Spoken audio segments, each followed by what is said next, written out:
bad position, and he happens to be right about it. From the very beginning. After an intense meeting between nations leaders, the U.S. has withdrawn crucial support that could affect a country. And the most recent confirmation on President Donald Trump's cabinet picks coming up. Live from the campus of Western Kentucky University, you're watching News Channel 12, where commitment makes the difference. Welcome back to News Channel 12 Live at 1. I'm Jonah Listerman. And I'm Abigail Wissing. President Donald Trump stopped Ukraine aid in the military. The U.S. has provided $180 billion in aid and $66.5 billion in military aid since the Russian invasion in 2022. This comes just after the intense meeting between Trump and Ukraine President Volodymyr Zelensky.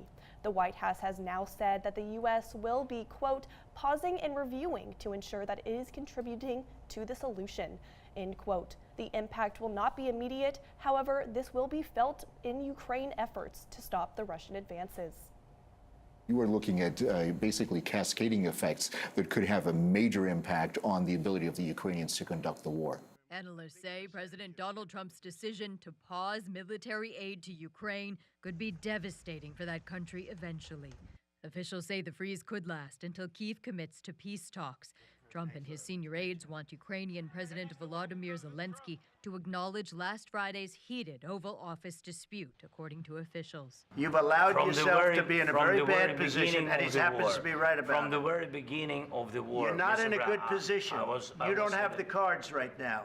Officials say Zelensky's response could be in the form of a public apology. They say it needs to happen before a discussion about aid or a deal on Ukraine's rare earth metals. I think that there was just a certain sense of, there was a lack of respect, there was a certain sense of entitlement. Analysts say Ukraine has enough in its stockpiles to sustain its current fighting pace for a few weeks. It also has support from Europe, but gets its most advanced weapons from the U.S. Donald Trump is a strong leader, and we need his strength to be on the side of the weak. Some analysts say pausing aid also could have negative implications for Trump. Support for Russia and support for Putin is not high, and so Trump is testing the bounds of how far he can go with this. I'm Amy Kiley reporting. After the intense meeting, Zelensky was welcomed at the European summit with open arms from other nations' leaders, even extenuating gratitude for the overwhelming support. In recent political news, Education Secretary Linda McMahon released a new plan for the Department of Education that, in her words, quote, will profoundly impact staff, budgets, and the agency operations at the department, end quote. The goals of her plan include following Trump's agenda to extend school voucher programs and to restrict DEI both K-12 classrooms and higher education. This agenda also proposes the elimination of the Washington, D.C. Department of Education entirely, and as Trump said, quote, let the states run our educational systems as it should be run, end quote. Maggie Dalrymple now joins. Maggie, this week has been a roller coaster of temperatures. What's in store for us next? Winter coats or shorts? Hopefully shorts, but do you all hear that? We want spring. We want spring. We want spring. And that weather is coming here to Kentucky. But let's take a look at the weather today because it's going to be nicer than it has been. Taking a look at those current temperatures, we can see 59 degrees currently right now. That is warmer than it has been in a little bit here in Kentucky, except those winds today are going to be strong. That's what's going to be making it colder, making it feel colder, which isn't what we want. But don't worry, spring is on the way. We'll see that later. Looking at that wind speed all across Kentucky down into Tennessee, we can see Bowling Green 18 miles per hour. And then kind of as a loner, as a little outsider down here in Jacksboro, 5 miles per hour. They're less windy, probably going to be less chilly than it is here in Bowling Green. But again, we have those nicer temperatures coming in today. Taking a look at those temperatures, of course, we can see here in Bowling Green, 58 degrees, 60 down in Nashville. I mean, that's nice for right now here in March, early March. We have those colder temperatures, of course, on the eastern side of Kentucky. Warmer side of Kentucky is going to be the western side as of right now. We can see those temperatures and then that current radar, and then looking ahead, we can see those current headlines. Back to the desk. Thanks, Maggie. Women's History Month has officially kicked off with the start of March. What some organizations on campus are doing to celebrate.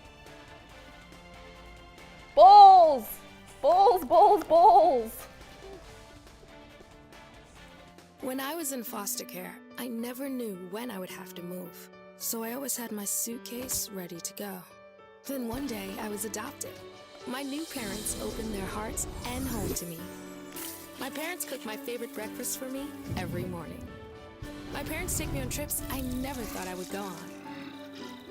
They gave me a home and an even better reason to use that suitcase. My parents aren't perfect, but they're perfect for me.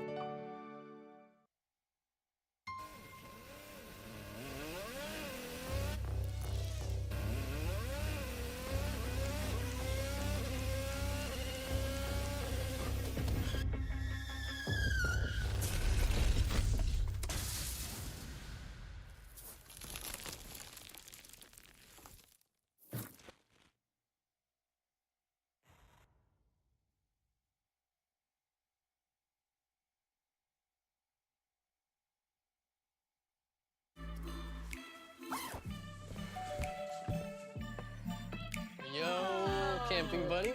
Okay, you guys ready? Dude, I thought you were driving. I thought you were driving. Oh, I never said I was driving. I definitely can't drive. Okay. If you're high, just don't drive. It's illegal everywhere. If you feel different, you drive different. Hi, I'm Smokey Bear, and I made an assistant to help you prevent wildfires. Dude, I've got this. I've been camping since I was 5 years old. But I am a camping influencer. You know what? I'll bet you $5. Okay. Assistant Smokey, what is the best way to put out a campfire? To put out a campfire, drown with water, stir, drown again. Then make sure the fire is out cold by feeling with the back of your hand. Wait, really? I'll take the $5.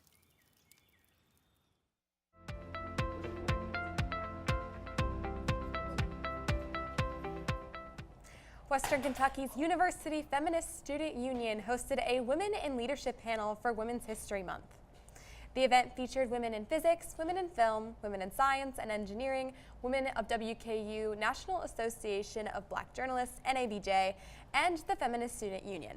Women shared their perspectives and experiences on leadership. Each speaker discussed the challenges and successes of being a woman in their field. Audience members also got the opportunity to ask questions to the panel. With events like this, students at WKU are not only celebrating the achievements of women, but also paving the way for future women leaders.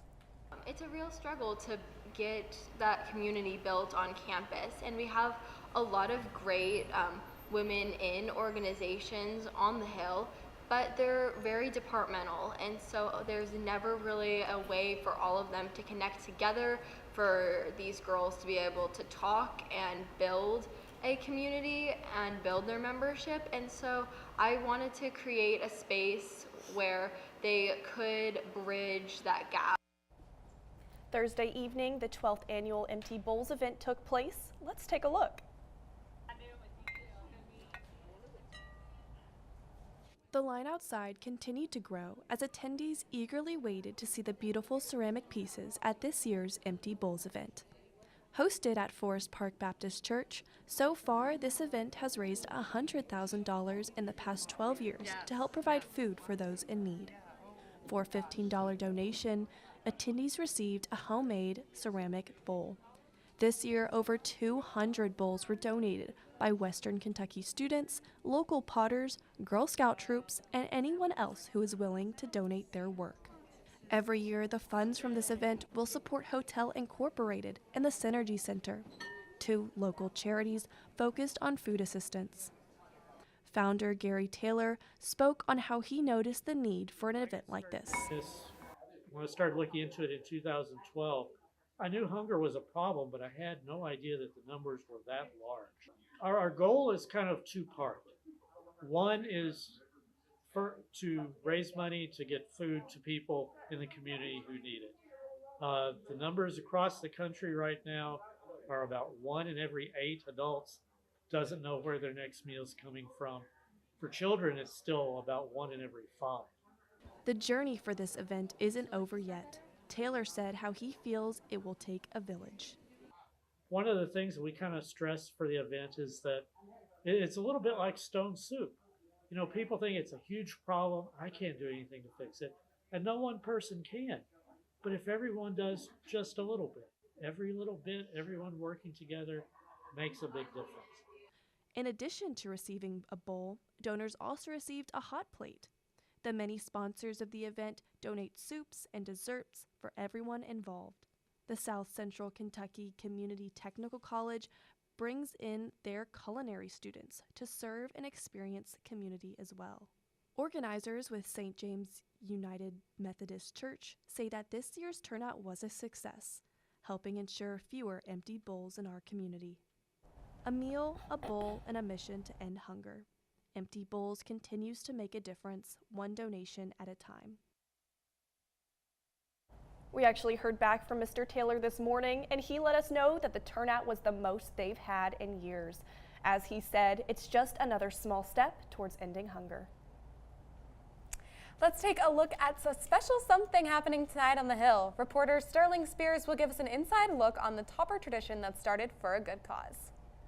Tonight is the 11th year of Dance Big Red, a student-led fundraiser for childhood cancer treatment that was started by a WKU sophomore in 2014. The event has raised close to $700,000 in funds since its establishment. Brooklyn Pierce, Delta Zeta's team captain for the event, tells us what Dance Big Red is all about. Dance Big Red is a 6-hour dance marathon that benefits Norton Children's Hospital. It's just a night of dancing. Brooklyn also talked about how she became the team captain and what she does in her position. First, we establish a team and a team captain, so we apply for that through our chapter, and then our team captain gets announced in chapter, so I was picked as team captain. And then once the team is created, the team captain sends out the fundraising link and encourages team members to sign up and register, as well as we create a shirt and a banner. The fundraiser starts at 6 p.m. and ends at midnight, and there will be games, giveaways, and stories from families who have been impacted by the hospital. Come show your support by watching the dancing and donating to the cause. For News Channel 12, I'm Sterling Spears. Anyone interested in going tonight, you can visit WKU's Preston Center at 6 to help out. When we come back, Maggie will give us the full weekend forecast.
Multiple studies have shown that marijuana can slow both driver reaction and response time, which can be really dangerous. He's here. He's here. Wait. What? I can't drive. Why? I'm high. Oh.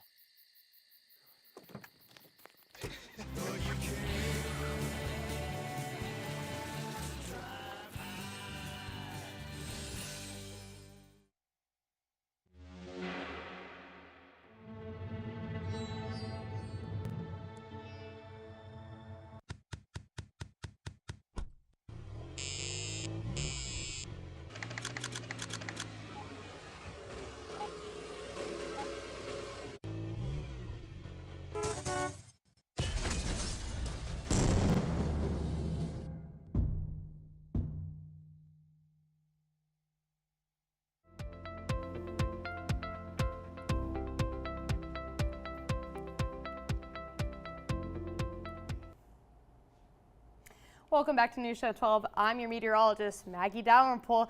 What is this sign? What does this sign say? Common questions people might have about the weather right now. Will it rain? Is it going to stay cold? Is it going to be sunny outside? And when is spring going to be here? Well, let me tell you, because I love to talk about it, and I could talk about all of these topics for hours. Taking another look at these temperatures, these early springtime temperatures, 58 here in Bowling Green right now. Like I said earlier, it's just those warmer temperatures on the western side of Kentucky, and then on the eastern side, we've got those colder temperatures down in the high 40s. And now we could take a look at that current radar to see that rain that might be coming on through Kentucky. But we'll be able to see that rain more clearly here in our future radar as we take a look throughout Friday evening, Saturday. Oh, did you catch that? Because it went right through Kentucky, and now you can see it over here in eastern Kentucky, that deep green, that kind of zombie looking green. You can see it here in eastern Kentucky throughout Saturday night, early Saturday actually, and then throughout Saturday we can see those clear skies, maybe a little bit of clouds, but hopefully we see that sunny weather come on in. And now allergy forecast, because it's starting to be spring. Spring brings out those allergies, and I know I have allergies, so I love to talk about them, of course.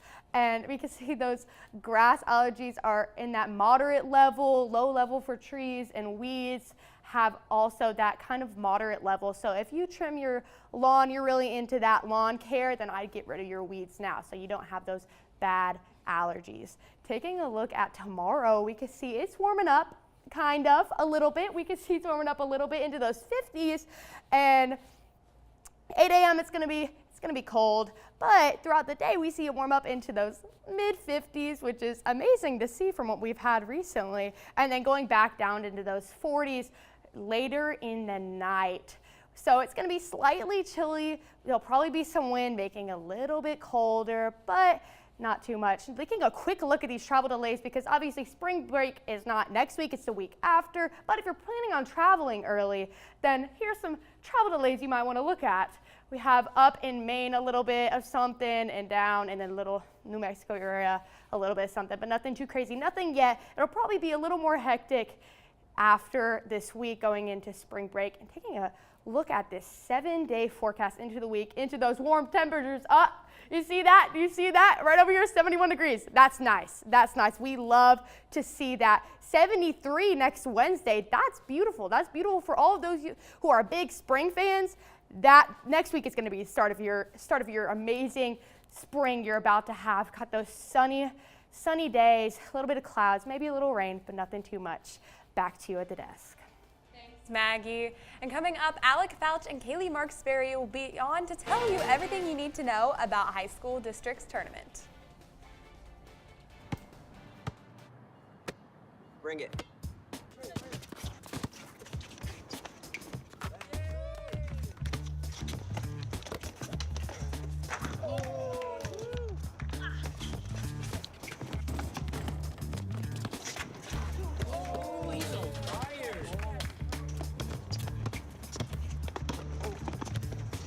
Time out, guys. I'm late to dinner. My mom's gonna kill me. Catch you guys later. Mom wants us home. Okay. Bye, guys. You guys need a ride? Sure. Yeah. All right. How about some one-on-one? I gotta go eat, man. Sorry, I'll see you later.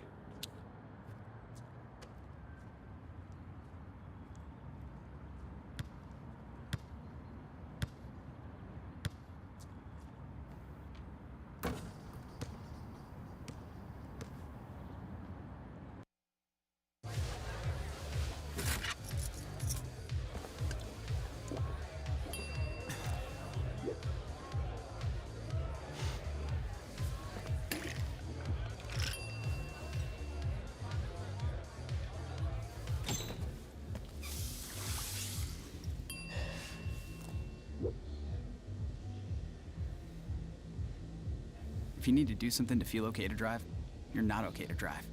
Don't drive buzzed.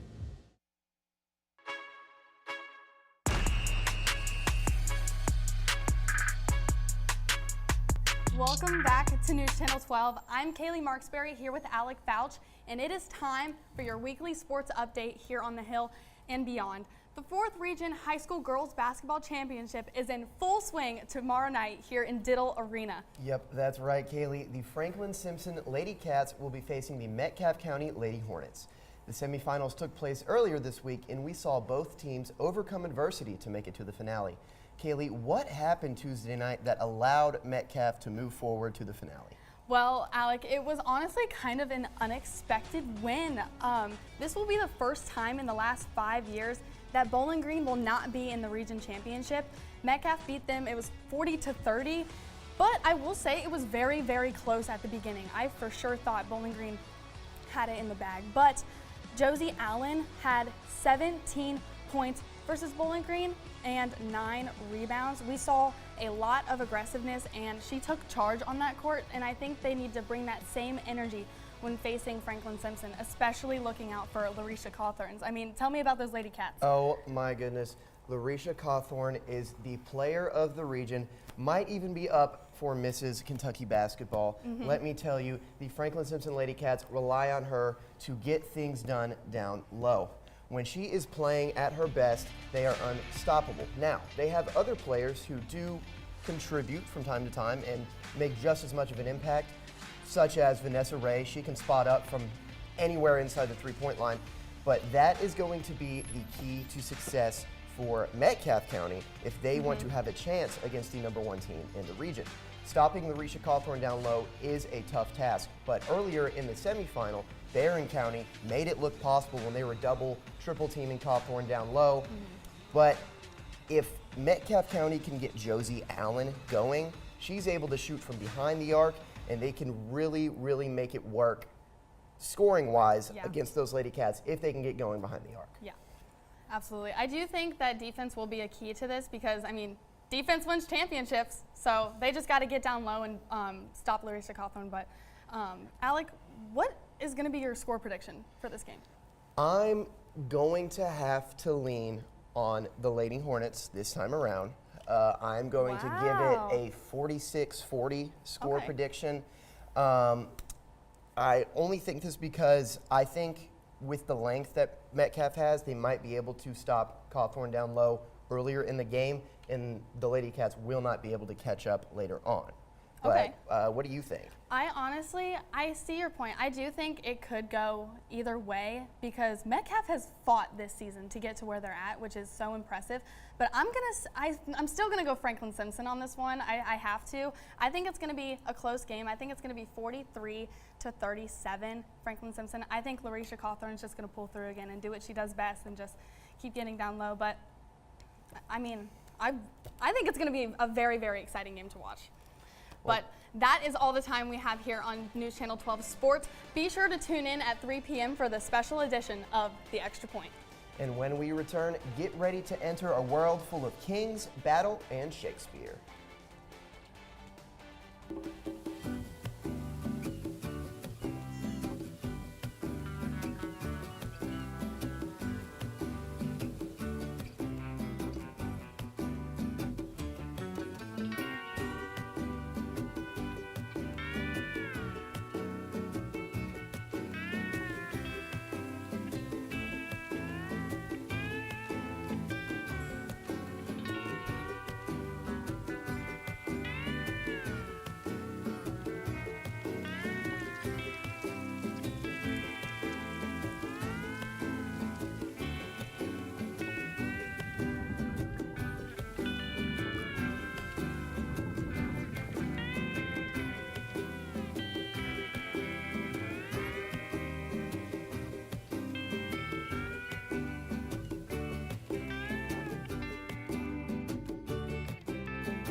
I don't know why you're so sad. You've got a roof over your head. You gotta stop with that depression stuff.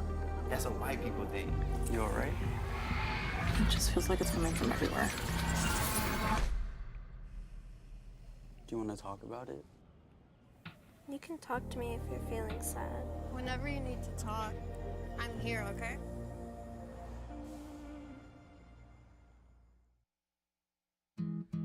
Where did the time go?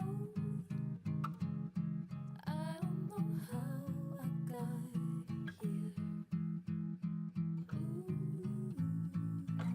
done the hard part. You quit smoking. Now do the easy part and get scanned for lung cancer. If you smoked, you may still be at risk, but early detection could save your life. Talk to your doctor and learn more at savedbythescan.org.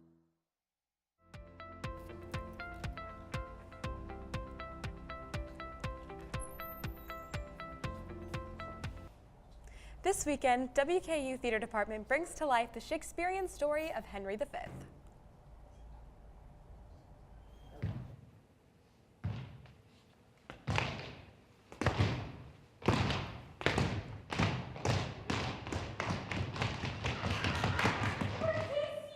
It's really cool. And if you don't like Shakespeare, I trust you'll like Shakespeare after this show.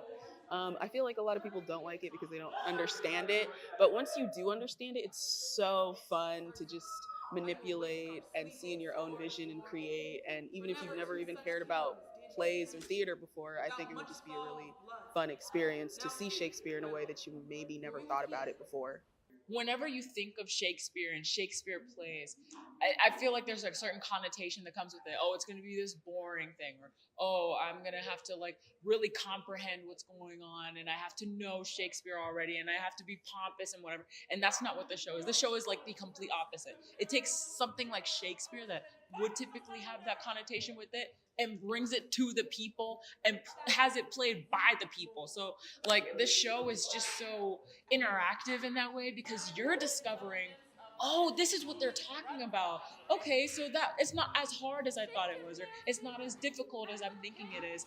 It's just language from a previous time.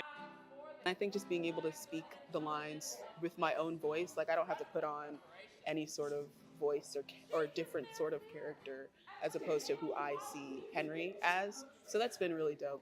The chorus is typically just like the narrator, right? That kind of comes in and goes out. But when I heard from my director, Chris, that I would actually be a teacher instructing a bunch of students through a play, I was ready to just bring my mom through. So my mom's a middle school teacher, and whenever I go home and shout at her or like just sit in our classroom and chill, there's a certain zeal and energy that she brings to the classroom that she also taught me and my little brothers to have. So I bring that with me every single time I stand up here, from how big she brings the stories, right? My teacher loves to go huge whenever there's a prologue happening because she wants it to be this really, really important and huge moment and everything. But there's also these tender moments that she has as well because she just wants to connect with the students. Each night that we've had rehearsal, each dress that we've had, I don't think I really put myself in a box and saying a line the same time over and over. And if I do, it's because I know that the line works that way, I think just the ability to keep trying because we're not going to be shot down for it. And we're taking such a modern take on it, and it's so blatant in front of your face. Like, pay attention. This is something that you can engage in, not just pompous people that care about Shakespeare and all his history. So I'd say that's a huge reason you should come watch the show because it's just so applicable to everybody. The show will run from March 7th through the 10th, starting at 7:30. You can get your tickets online at wku.showware.com. And you know what? I actually did see a little bit of Henry V when filming this, and it is such an amazing show. And I will tell you, like, kind of like Cece said, like, even if you don't know Shakespeare, you fully will understand when you go and see the show.